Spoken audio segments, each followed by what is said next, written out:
इमरान खान की परवेज खटक और सदर आला फल्वी से नाराजगी 18 मार्च को स्टार्ट हुई। इस्लामाबाद की एडिशनल सेशन कोर्ट ने इमरान खान को 18 मार्च को तलब कर रखा था। इमरान खान इस दिन भी अदालत नहीं जाना चाहते थे, लेकिन सदर आरफ अलवी और परवेज खटक ने उन्हें राजी कर लिया। इन दोनों का ख्याल था इमरान खान को हर अदालत में पेश होना चाहिए।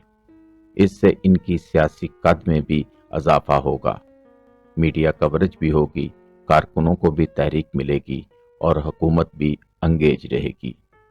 इमरान खान के वकला ने भी उन्हें कम अज कम एक बार एडिशनल सेशन कोर्ट में पेश होने का मशवरा दिया। बहरहाल किस्सा मुख्तसर, इमरान खान राजी हो गए और ये हजारों कारकुनों के साथ लाहौर से इस्लामाबाद के लिए रवाना हो गए। ये इस्लामाबाद आ रहे थे तो इन्हें रास्ते में इतला मिली इन्हें जुडिशल कम्प्लेक्स में कत्ल कर दिया जाएगा, जिसके बाद ये गाड़ी और कारकुनों के दरमियान महफूज होकर बैठ गए।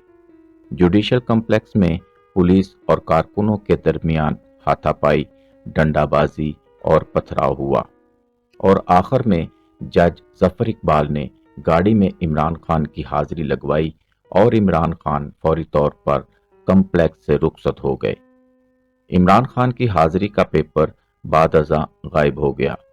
इमरान खान को आज भी यकीन है 18 मार्च को उन्हें जुडिशल कम्प्लेक्स में कत्ल करने का मंसूबा था और अगर ये हालात को बरवकत ना भांपते तो इन पर हमला हो जाता। ये आज भी ये समझते हैं इन पर किसी पेशी के दौरान हमला होगा और उनके सर को निशाना बनाया जाएगा, लिहाजा ये हर पेशी पर अपने सर पर बुलेट प्रूफ बाल्टी ओढ़कर अदालत में दाखिल होते हैं और उनके दाएं बाएं भी हिफाजती शील्ड्स होती हैं। ये समझते हैं 18 मार्च को उन्हें जुडिशल कम्प्लेक्स जाने का मशवरा परवेज खटक और सदर आरफ अलवी ने दिया था। चुनांचा ये भी जिम्मेदार हैं, उन्होंने जानबूझकर मेरी जान को खतरे में डाला, लिहाजा इमरान खान परवेज खटक और सदर आरफ अलवी से दूर हो चुके हैं। आपको मार्च के बाद परवेज खटक इमरान खान के करीब दिखाई नहीं देंगे, उन्हें अहम मीटिंग्स में भी शरीक नहीं किया जाता।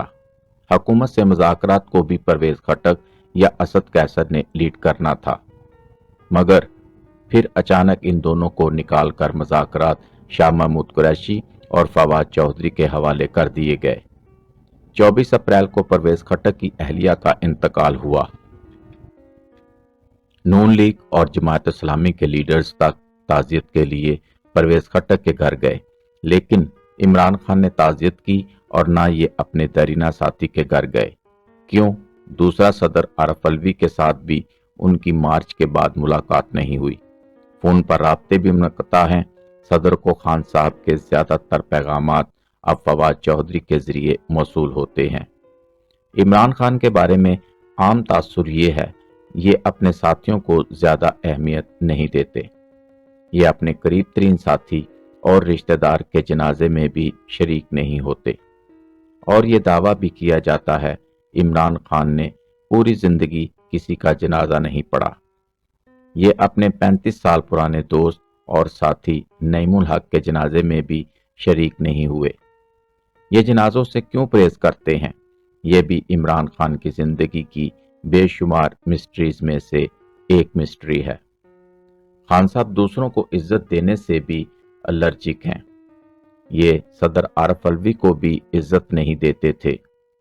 3.5 साल में ये जब भी हलफ बर्दारी की किसी तकरीब में शिरकत के लिए ऐवान सदर गए, ये ऐन वक्त पर तकरीब में आए, सदर से हाथ मिलाए बगैर अपनी कुर्सी पर बैठे। फंक्शन खत्म हुआ और ये सदर से हाथ मिलाए बगैर उठकर निकल गए, जबकि ऐवान सदर की पुरानी रवायात हैं। वजीर आजम तकरीब के बाद आध घंटा सदर के साथ बैठता है, चाय पीता है, शुक्रिया अदा करता है, तस्वीरें बनती हैं और ये उसके बाद रुखसत होता है। इमरान खान ने 3.5 साल ये तकल्लुफ नहीं किया, जबकि 28 सितंबर 2022 को मियां शहबाज शरीफ ऐवान सदर गए थे और लाख इख्तलाफ के बावजूद ये फंक्शन के बाद सदर के साथ चाय पर भी बैठे और उनके साथ गपशप भी की। गोया دشمن وزیر اعظم نے دوست وزیر اعظم کے مقابلے میں صدر کو زیادہ عزت دی۔ صدر عارف الوی بدقسمتی سے اعتماد کی دولت سے محروم ہیں۔ یہ بیچارے آج تک اپنے وزیر اعظم کا اعتماد حاصل کر سکے اور نہ انہیں اپنے زمانے کے دونوں آرمی چیفز کا اعتماد مل سکا۔ جنرل قمر جاوید باجوہ کا معاملہ مختلف تھا۔ عمران خان اور جنرل باجوہ کی لڑائی میں صدر پستے رہے۔ انہوں نے معاملہ درست کرنے کی بہت کوشش کی۔ یہ 6 مرتبہ خفیہ طور پر جنرل باجوہ سے ملے اور یہ 2 مرتبہ ایوان صدر میں عمران خان کو جنرل باجوہ کے سامنے بٹھانے میں بھی کامیاب ہو گئے، مگر یہ اس کے باوجود عمران خان اور جنرل باجوہ دونوں کا ٹرسٹ حاصل نہ کر سکے۔ صدر کوشش کے باوجود اب تک موجودہ آرمی چیف سے رابطہ نہیں کر سکے۔ صدر کو 23 مارچ سے بہت توقعات تھیں۔ صدر کا خیال تھا 23 مارچ کو آرمی چیف کو مجھ سے ملاقات کرنی پڑے گی اور یوں داغے کا سرا ان کے ہاتھ میں آ جائے گا، مگر 23 مارچ سے پہلے ہی خلیج میں اضافہ ہو گیا۔ ایوان صدر سے افواج پاکستان کے ریٹائر ہونے اور نئے آنے والے سربراہان کو فیملی سمیت کھانے کی دعوت دی جاتی ہے۔ یہ دعوت اس بار بھی دی گئی۔ نئے chairman joint chiefs of staff committee general Sahir Shamshad کے اعزاز میں 16 مارچ کو ایوان صدر میں کھانا تھا۔ جنرل ساحر فیملی سمیت کھانے پر گئے۔ صدر نے انہیں کھانے کے بعد چائے کے دوران بتایا، میرے پاس آرمی چیف کا موبائل نمبر نہیں ہے۔ ملکی حالات بہت خراب ہیں، آپ درمیان میں پل کا کردار ادا کریں۔ جنرل ساحر نے یہ بات خاموشی سے سنی اور اس کے بعد موضوع گفتگو بدل دیا۔